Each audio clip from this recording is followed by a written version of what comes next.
ಜಿಹ್ವೋಪಸ್ಥ ಜಯೋ ಧೃತಿ. ನಿನ್ನ ಧೈರ್ಯ ಯಾವಾಗ ತೀರ್ಮಾನ ಆಗುತ್ತೆ ಗೊತ್ತೋ? ನಿನ್ನ ನಾಲಿಗೆಯನ್ನು ಗೆದ್ದರೆ ಅವಾಗ ಧೈರ್ಯವಂತ ಅಂತ ಅರ್ಥ. ಉಳಿದವುಗಳನ್ನು ಗೆದ್ದು ಬಿಡಬಹುದು, ಅದಕ್ಕೆ ದಾರಿಗಳಿವೆ. ತುಂಬ ಗಟ್ಟಿಗನಾಗಿರಬೇಕು, ವ್ಯಾಯಾಮ ಮಾಡಿಯೋ ಇನ್ನೊಂದು ಮಾಡಿಯೋ ದೇಹ ಗಟ್ಟಿ ಮಾಡಿಕೊಂಡೆ, ಯಾವ ಪ್ರಾಣಿಗಳ ಜೊತೆ ಹೇಗೆ ವ್ಯವಹರಿಸಬೇಕು ಅಂತ ಅಭ್ಯಾಸ ಮಾಡಿಕೊಂಡೆ. ಇದು ಮಾಡಿಕೊಂಡು ಕೂಡ ಆ ಪ್ರಾಣಿಯನ್ನೋ ಅಥವಾ ಯುದ್ಧದಲ್ಲಿ ಹೇಗೆ ಗೆಲ್ಲಬೇಕು ಅಂದರೆ ಹೇಗೆ ಯುದ್ಧ ಮಾಡಬೇಕು ಅಂತ ತಿಳ್ಕೊಂಡು ಗೆದ್ದು ಬಿಡಬಹುದು. ಆದರೆ ನಾಲಿಗೆಯನ್ನು ಗೆಲ್ಲು ನೋಡೋಣ. ನಿನ್ನ ನಾಲಿಗೆಯನ್ನು ನೀನು ಗೆದ್ದಿ ಅಂತಾದರೆ ನೀನು ಭಾರಿ ಧೈರ್ಯವಂತ ಅಂತ ತೀರ್ಮಾನ ಅಂತಾನೆ ಕೃಷ್ಣ. ಬೇರೆಲ್ಲ ಇಂದ್ರಿಯಗಳನ್ನು ಬಿಟ್ಟ ಬಹಳ ಮುಖ್ಯವಾಗಿ ನಾಲಿಗೆಯನ್ನು, ಉಪಸ್ಥವನ್ನು ಗೆಲ್ಲೋದೇ ಗೆಲುವು ಅಂತ ಕೃಷ್ಣ ಹೇಳ್ತಾನೆ. ಯಾಕೆ ಅಂದರೆ ಈ ನಾಲಿಗೆ ಇದೆಯಲ್ಲ, ಇದು ಮಾಡುವಂತಹ ಅಧ್ವಾನಗಳು ಬೇರೆ ಬೇರೆ ರೀತಿಯಾಗಿದೆ. ಬೇರೆಲ್ಲ ಇಂದ್ರಿಯ ಒಂದೇ ದಾರಿಯಲ್ಲಿ ನಮ್ಮನ್ನು ಕೆಡಿಸುತ್ತೆ. ನಾಲಿಗೆ ಇದೆಯಲ್ಲ, ಎರಡೆರಡು ದಾರಿಯಲ್ಲಿ ಕೆಡಿಸುತ್ತೆ. ಏನು ಅಂದರೆ, ಒಂದು ರುಚಿ ರುಚಿಯಾಗಿ ಇದು ಬೇಕು ಅದು ಬೇಕು ಅಂತ ಹೇಳುತ್ತೆ, ಎಷ್ಟು ಕೊಟ್ಟರೂ ಸಮಾಧಾನ ಇಲ್ಲ. ಉಳಿದೆಲ್ಲ ಇಂದ್ರಿಯಗಳು ಕೊಟ್ಟಷ್ಟು ಆಮೇಲೆ ಶಿಥಿಲ ಆಗ್ತಾ ಬರ್ತವೆ, ಸಾಕಪ್ಪ ಅಂತ ಅನ್ನತ್ತೆ. ಕಣ್ಣು ನೋಡಬೇಕು ಅಂತ ಹೇಳುತ್ತೆ, ಒಂದಷ್ಟು ವರ್ಷ ನೋಡಿದ ಮೇಲೆ ಮಂಕಾಗ್ಲಿಕ್ಕೆ ಶುರು ಆಗುತ್ತೆ, ಅಯ್ಯಪ್ಪ ಸಾಕಾಯ್ತು ಅಂತ. ಹೀಗೆ ಎಲ್ಲ ಇಂದ್ರಿಯಗಳು ಸಾಕಾಯ್ತು ಅಂತ ಅಂದ್ಕೊಂಡ್ರೆ ನಾಲಿಗೆ ಮಾತ್ರ ವಯಸ್ಸಾದಂತೆಲ್ಲ ಇನ್ನೂ ರುಚಿ ಜಾಸ್ತಿ ಬೇಕು ಅನ್ನುತ್ತೆ. ಇಷ್ಟು ದಿವಸ ಏನು ಉಪ್ಪು ಖಾರ ಹಾಕ್ತಾಯಿದ್ರು, ಇನ್ನೂ ಜಾಸ್ತಿ ಬೇಕು ಅನ್ನುತ್ತೆ ನಾಲಿಗೆ. ಬೇರೆ ಬೇರೆ ರುಚಿ ಬೇಕು ಅಂತ ಹೇಳುತ್ತೆ. ಹೀಗೆ ಬೇರೆಲ್ಲ ಇಂದ್ರಿಯಗಳನ್ನು ಕಟ್ಟಿ ಕೂಡಿಸ್ಬಿಡ್ಬೋದು. ಉಪವಾಸ ಹಾಕು, ಎಲ್ಲ ಬಾಯಿ ಮುಚ್ಕೊಂಡು ಕೂತ್ಕೊಳ್ತಾವೆ. ಎಲ್ಲ ಇಂದ್ರಿಯಗಳು ಕೂಡ ನಾವು ಹೇಳಿದಂತೆ ಕೇಳುತ್ತೆ. ಯಾವಾಗ ಅಂದರೆ ಉಪವಾಸ ಹಾಕಿಬಿಟ್ರೆ ಸಾಕು. ಆದರೆ ನಾಲಿಗೆ ಮಾತ್ರ ಹಾಗಲ್ಲ, ಉಪವಾಸ ಇದ್ದಷ್ಟು ಇನ್ನೂ ಜಾಸ್ತಿ ಕೇಳುತ್ತೆ. ಹಾಗಾಗಿ ಇದನ್ನು ಹಿಡಿಯೋದು ಕಷ್ಟ. ಉಳಿದ ಇಂದ್ರಿಯಗಳಿಗೆ ಉಪವಾಸ ಹಾಕಿದರೆ ಬಾಯಿ ಮುಚ್ಕೊಂಡು ಕೂತ್ಬಿಡ್ತಾವಂತೆ, ಸುಮ್ಮನೆ ಆಗಿಬಿಡುತ್ತೆ. ಬೇಡಪ್ಪ, ಏನೂ ಬೇಡ, ಸುಮ್ಮನೆ ಬಿಟ್ಬಿಡು, ನಮ್ಮನ್ನು ಊಟಕ್ಕೆ ಹಾಕಿದರೆ ಸಾಕು ಅಂತ. ಆದರೆ ನಾಲಿಗೆ ಮಾತ್ರ ಉಪವಾಸ ಹಾಕಿದಷ್ಟು ಇನ್ನೂ ಜಾಗ್ರತೆ ಆಗುತ್ತೆ. ಏಕಾದಶಿ ದಿವಸ ಯೋಚನೆ ಮಾಡಿ ನೋಡಿ, ಬೇರೆ ಯಾವ ಯೋಚನೆ ಬರುತ್ತೋ ಇಲ್ವೋ, ದ್ವಾದಶಿ ಏನು ಊಟ ಮಾಡಬೇಕು ಅನ್ನೋ ಯೋಚನೆ ಅಂತೂ ಪಕ್ಕಾ ಬರುತ್ತೆ. ನಾಳೆ ಇದನ್ನು ಚಾತುರ್ಮಾಸ್ಯ ವ್ರತ ಮುಗಿಯೋವಾಗ ಇನ್ನೇನು ಚಾತುರ್ಮಾಸ್ಯ ಮುಗಿತಾ ಇದೆ ಅನ್ನೋವಾಗಲೇ ಮುಗಿದ ತಕ್ಷಣ ಈ ತಿಂಡಿ ಮಾಡಿಸ್ಬೇಕು ಆ ತಿಂಡಿ ಮಾಡಿಸ್ಬೇಕು ಅಂತ ಯೋಚನೆ ಮಾಡ್ತಾ ಇರ್ತೀವಿ. ಹೀಗೆ ಕಟ್ಟಿಟ್ಟಷ್ಟು ಮತ್ತೂ ಉದ್ದಾಗುತ್ತೆ ನಾಲ್ಗೆ. ಹಾಗಾಗಿ ಇದನ್ನು ಹಿಡಿದಿಡೋದು ಕಷ್ಟ. ಇದು ಎಲ್ಲ ಇಂದ್ರಿಯಗಳಂತೆ ಒಂದು ಲೋಪ ಆದರೆ ನಾಲಿಗೆಯದ್ದು. ಇನ್ನೊಂದು ಏನು ಅಂದರೆ, ಎಲ್ಲರ ಬಗ್ಗೆಯೂ ಮಾತಾಡುತ್ತೆ, ಬೇಕಾದ್ದು ಬೇಡದಿದ್ದು ಎಲ್ಲವನ್ನೂ ಮಾತಾಡುತ್ತೆ. ಆ ಮಾತಾಡದಂತೆ ತಡೆದಿಟ್ಟುಕೊಳ್ಳೋದು ಇದೆಯಲ್ಲ, ಇನ್ನೊಬ್ಬರ ಬಗ್ಗೆ ಯಾವುದೇ ಸ್ಟೇಟ್ಮೆಂಟನ್ನು ಕೊಡದೇ ಇರೋದು ಭಾರಿ ಕಷ್ಟದ್ದು.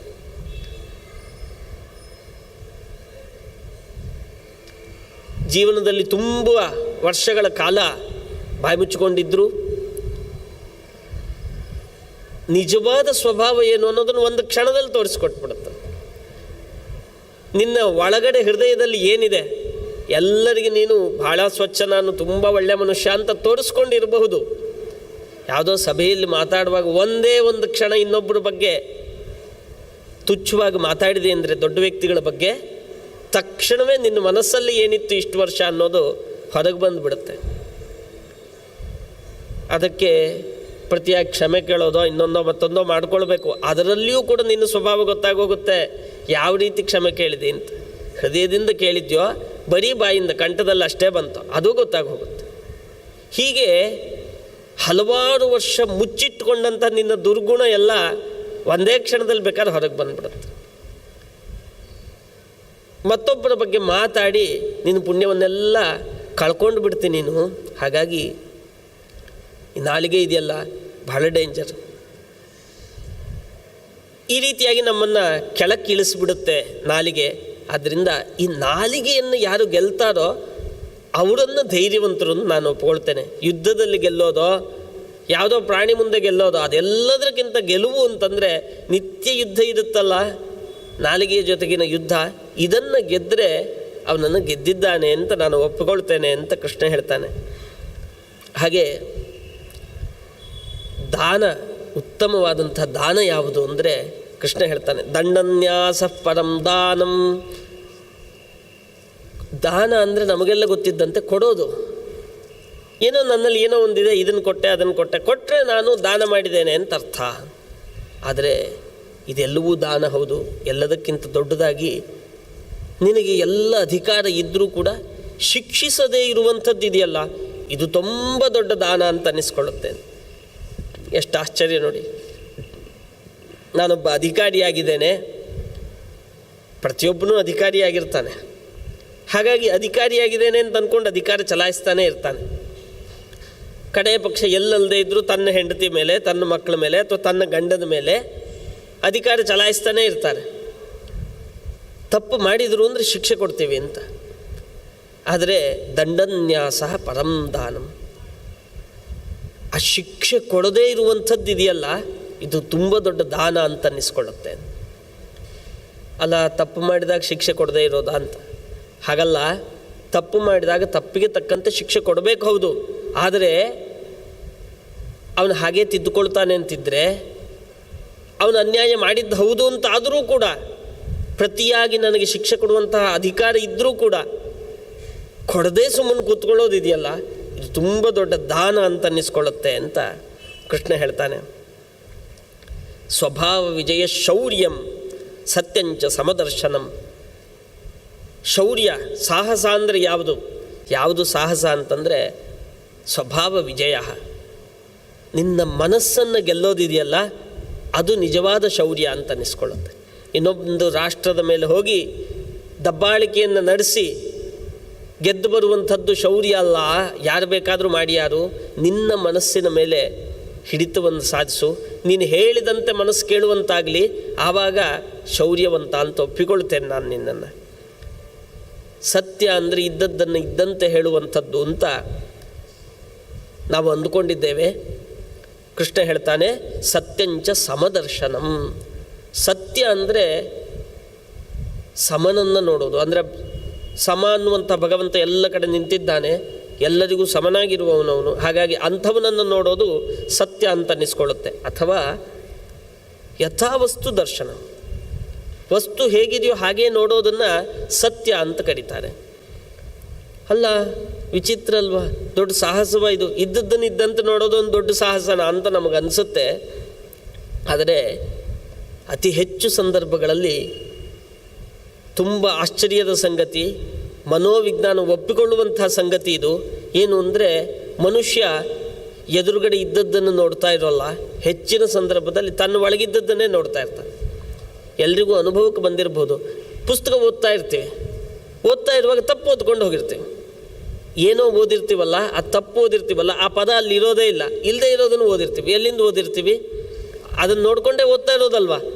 ಆದರೆ ನನ್ನ ಮನಸ್ಸೊಳಗಿದೆ ಇನ್ನೊಂದು ಯಾವುದೋ ಪದ, ಆ ಪದವನ್ನು ಓದ್ಬಿಡ್ತೇನೆ, ಇಲ್ಲಿರೋದನ್ನೇ ಓದೋಲ್ಲ.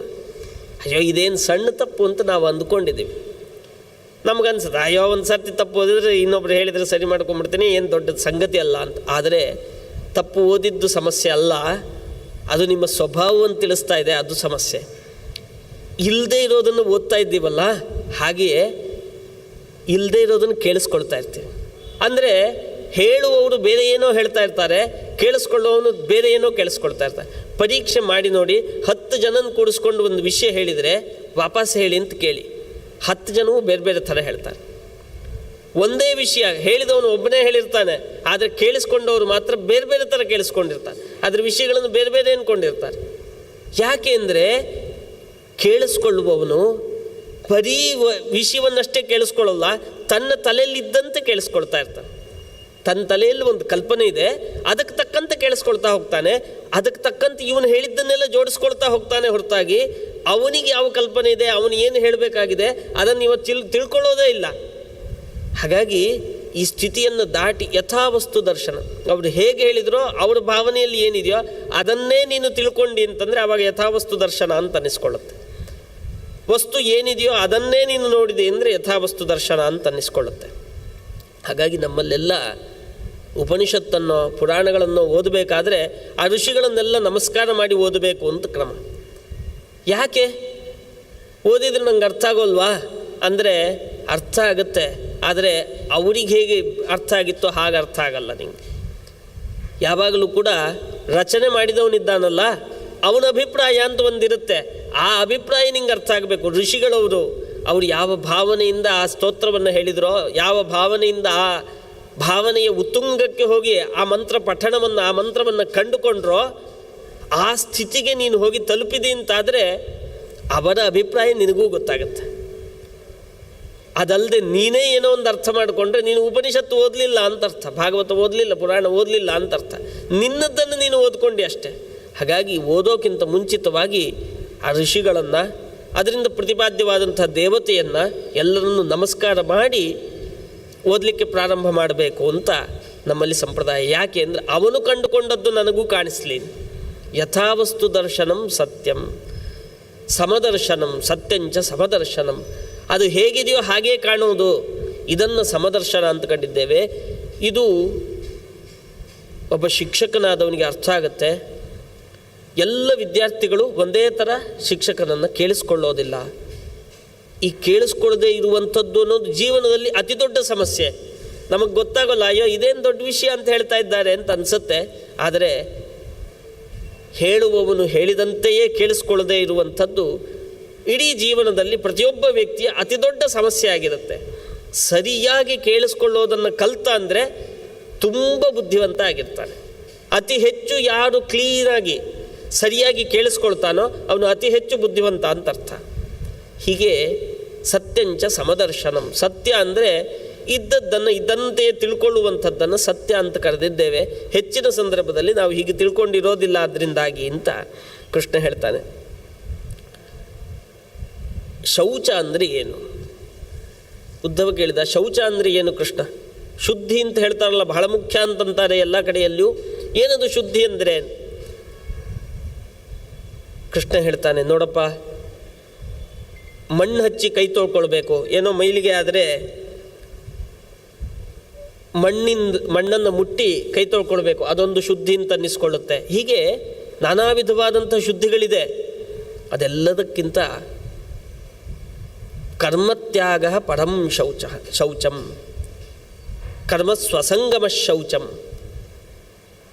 ಯಾವುದಾದ್ರೂ ಕೆಲಸವನ್ನು ಮಾಡಿದರೆ ಅದರಲ್ಲಿ ಅಹಂಕಾರವನ್ನು ಬಿಟ್ಟು ಅಂದರೆ ಶುದ್ಧವಾಗಿ ಮಾಡಿದ್ದಿ ಅಂತ ಅರ್ಥ. ಏನೇ ಮಾಡಿದರೂ ನಾನು ಮಾಡಿದ್ದೇನೆ ಎನ್ನುವಂಥದ್ದು ಅದರ ಹಿಂದೆ ಇರುತ್ತೆ. ನನ್ನ ಕಾಲಕ್ಕೆ ಹೀಗಾಯಿತು, ನನ್ನಿಂದಾಗಿ ಹೀಗಾಯಿತು, ಇದೆಲ್ಲವೂ ನಾನು ಮಾಡ್ತಾ ಇದ್ದೇನೆ ಅನ್ನೋದು ಸೇರ್ಕೊಂಡ್ಬಿಟ್ಟಿರುತ್ತೆ ಜೊತೆಗೆ. ಆದರೆ ಕರ್ಮ ಸ್ವಸಂಗಮ ಶೌಚಂ. ಶೌಚ ಅಂದರೆ ಅದರಲ್ಲಿ ನಿನ್ನ ಪಾಲನ್ನು ಅಂಟಿಸ್ಕೊಳ್ಳದೆ ಇರೋದು. ಎಲ್ಲವೂ ಅವನು ನಿಂತು ಮಾಡಿಸ್ತಾ ಇದ್ದಾನೆ. ಹಾಗಾಗಿ ನಾನು ಮಾಡ್ತಾ ಇದ್ದೇನೆ ಅಂತ ನಿನ್ನ ಅಹಂಕಾರದ ಲೇಪವನ್ನು ಮಾಡಲಿಲ್ಲ ಅಂತಂದರೆ ಆವಾಗ ಶುದ್ಧವಾಗಿದ್ದಿ ಅಂತ ಅರ್ಥ ಅಲ್ವಾ? ಶುದ್ಧ ಆಗೋದು ಅಂದರೆ ಏನು? ಮೈಲಿಗೆಯನ್ನು ಕಳ್ಕೊಳ್ಳೋದು ಅಂತ ಅರ್ಥ. ಮೈಲಿಗೆ ಅಂಟುಕೊಳ್ಳಿಲ್ಲ ಅಂದರೆ, ಅಂಟುಕೊಂಡ ಮೈಲಿಗೆಯನ್ನು ತೊಳ್ಕೊಂಡ್ವಿ ಅಂದರೆ ಶುದ್ಧ ಆಯಿತು ಅಂತ ಅರ್ಥ. ಹಾಗೆ ಶುದ್ಧ ಅಂತಂದರೆ ನಾನು ಅನ್ನುವಂಥದ್ದು ಮೈಲಿಗೆ. ಆ ಮೈಲಿಗೆಯನ್ನು ಬಿಟ್ಟು ಅಂದರೆ, ಆ ಮೈಲಿಗೆಯನ್ನು ಅಂಟಿಸ್ಕೊಳ್ಳಿಲ್ಲ ಅಂದರೆ ಶುದ್ಧವಾಗಿದ್ದಿ ಅಂತ ಅರ್ಥ. ಹಾಗಾಗಿ ಬಹಳ ಒಳ್ಳೊಳ್ಳೆ ಮಾತುಗಳನ್ನು ಹೇಳ್ತಾನೆ. ಒಂದು ಕರ್ಮವನ್ನು ಮಾಡಿದರೆ ಅದು ಪೂರ್ಣ ಆಗಬೇಕು ಅಂದರೆ ದಕ್ಷಿಣೆ ಕೊಡಬೇಕು ಅಂತ ಹೇಳ್ತೇವೆ ನಾವು. ಜೀವನದಲ್ಲಿ ದಕ್ಷಿಣೆ ಅಂದರೆ ಯಾವುದು? ದಕ್ಷಿಣ ಜ್ಞಾನ ಸಂದೇಶ. ಜ್ಞಾನದ ಪರಂಪರೆಯನ್ನು ಹಾಗೇ ಮುಂದುವರಿಸ್ಕೊಂಡು ಹೋಗೋದಿದೆಯಲ್ಲ, ಇದು ನನ್ನ ಜೀವನದಲ್ಲಿ ನಾನು ಕೊಡುವಂತಹ ದಕ್ಷಿಣೆ. ಜೀವನ ಅನ್ನುವಂಥದ್ದು ಒಂದು ದೊಡ್ಡ ಯಾಗ. ಈ ಯಾಗ ಪರಿಸಮಾಪ್ತಿ ಆಗಬೇಕು, ಇದರ ಪೂರ್ಣ ಫಲ ಬರಬೇಕು ಅಂದರೆ ದಕ್ಷಿಣೆಯನ್ನು ಕೊಡಬೇಕು. ಏನದು ದಕ್ಷಿಣೆ ಅಂದರೆ ಜ್ಞಾನ ಸಂದೇಶ. ಜ್ಞಾನದ ಪರಂಪರೆಯನ್ನು ಉಳಿಸೋದು, ಉಳಿದವರಿಗೆ ಜ್ಞಾನವನ್ನು ಹಂಚುವಂಥದ್ದು ಇದೆಯಲ್ಲ, ಇದನ್ನು ದಕ್ಷಿಣ ಅಂತ ಕರೆದಿದ್ದಾರೆ. ಬಲ ಯಾವುದು ಅಂತ ಕೇಳ್ತಾನೆ ಉದ್ಧವ. ಜಗತ್ತಿನಲ್ಲಿ ಬಲ ಅಂದರೆ ಯಾವುದು? ಎಲ್ರಿಗೂ ತಾನು ಬಲಿಷ್ಠ ಆಗಬೇಕು ಅನ್ನುವಂಥ ಯೋಚನೆ ತುಂಬ ಇರುತ್ತೆ. ಇದನ್ನು ನೋಡಿ ಕೇಳ್ತಾನೆ ಉದ್ಧವ. ಒಂದು ಒಳಗಿನಿಂದ ಬಲ ಬೇಕು, ಯಾವುದೋ ಒಂದು ರೀತಿ ಸಿದ್ಧಿ ಬೇಕು, ದೈಹಿಕವಾಗಿ ಬಲ ಬೇಕು, ಅಥವಾ ಇದು ಯಾವುದೂ ಇಲ್ವೋ ತುಂಬ ಬುದ್ಧಿವಂತಿಕೆ ನನ್ನಲ್ಲಿದೆ ಅನ್ನುವಂಥ ಬಲ ಇರಬೇಕು. ಯಾವುದಾದ್ರೂ ಬಲಿಷ್ಠ ಆಗಿದ್ದರೆ ಏನಾದರೂ ಮಾಡ್ತಾನೆ ಜಗತ್ತಿನಲ್ಲಿ. ಹಾಗಾಗಿ ಬಲ ಬೇಕು ಅನ್ನುವಂಥದ್ದು ಎಲ್ಲರಿಗೂ ಇರುತ್ತೆ. ಏನು ಬಲ ಅಂದರೆ ಪ್ರಾಣಾಯಾಮ ಪರಂ ಬಲಂ ಅಂತಾನೆ ಕೃಷ್ಣ ಹೇಳಿದ್ದು. ವ್ಯಾಯಾಮ ಮಾಡು, ಭಾರದ ವಸ್ತುಗಳನ್ನೆಲ್ಲ ಎತ್ತಿ ಅಥವಾ ಬೇರೆ ಬೇರೆ ಥರದಲ್ಲಿ ವ್ಯಾಯಾಮ ಮಾಡೋದರಿಂದ ಬಲ ಬರುತ್ತೆ ಅಂತ ಹೇಳೋಲ್ಲ ಕೃಷ್ಣ ಹೇಳೋದು ಪ್ರಾಣಾಯಾಮ ಮಾಡು ಬಲಿಷ್ಠನಾಗ್ತೀನಿ. ದೈಹಿಕವಾಗಿ ಹಾಗೂ ಮಾನಸಿಕವಾಗಿ ಬಲ ಬೇಕು ಅಂದರೆ ಪ್ರಾಣಾಯಾಮವನ್ನು ಮಾಡಬೇಕು. ಪ್ರಾಣಾಯಾಮ ಪರಂಬಲಂ, ಅದರಷ್ಟು ಬಲವಂತದ್ದು ಯಾವುದೂ ಇಲ್ಲ. ಒಬ್ಬರು ಹೇಳಿದ್ದಿದೆ, ಯೋಗದಲ್ಲಿ ಎಲ್ಲವೂ ಇದೆ ಅಂತ. ಯಾಕೆ ಅಂದರೆ ಅನಾರೋಗ್ಯವಂತ ಅದನ್ನು ಪರಿಹರಿಸುವಂಥ, ಯಾವುದೇ ರೀತಿಯ ಅನಾರೋಗ್ಯ ಇದ್ದರೂ ಪರಿಹರಿಸಬಲ್ಲಂತಹ ಶಕ್ತಿ ಪ್ರಾಣಾಯಾಮಕ್ಕಿದೆ. ಹಾಗಾಗಿ ಜೀವನದಲ್ಲಿ ಬಲ ಅಂದರೆ ಪ್ರಾಣಾಯಾಮವು ಬಲ ಅಂತ ಅನ್ನಿಸ್ಕೊಳ್ಳುತ್ತೆ. ವಿದ್ಯಾತ್ಮನಿ ವಿದಾ ಬೋಧ. ವಿದ್ಯೆ ಅಂದರೆ ಯಾವುದು ಅಂದರೆ ಆತ್ಮನಲ್ಲಿ, ಪರಮಾತ್ಮನಲ್ಲಿ ಭೇದ ಜ್ಞಾನ. ನಾನು ಬೇರೆ ಇದ್ದೇನೆ, ಭಗವಂತ ಬೇರೆ ಇದ್ದಾನೆ, ಅವನು ನಮ್ಮೆಲ್ಲರಿಗಿಂತಲೂ ಉತ್ತಮನಾಗಿದ್ದಾನೆ ಎನ್ನುವಂತಹ ಜ್ಞಾನವನ್ನು ವಿದ್ಯೆ ಅಂತ ಕರೀತಾರಂತೆ. ಬೇರೆ ಯಾವುದೂ ವಿದ್ಯೆ ಅಲ್ಲ.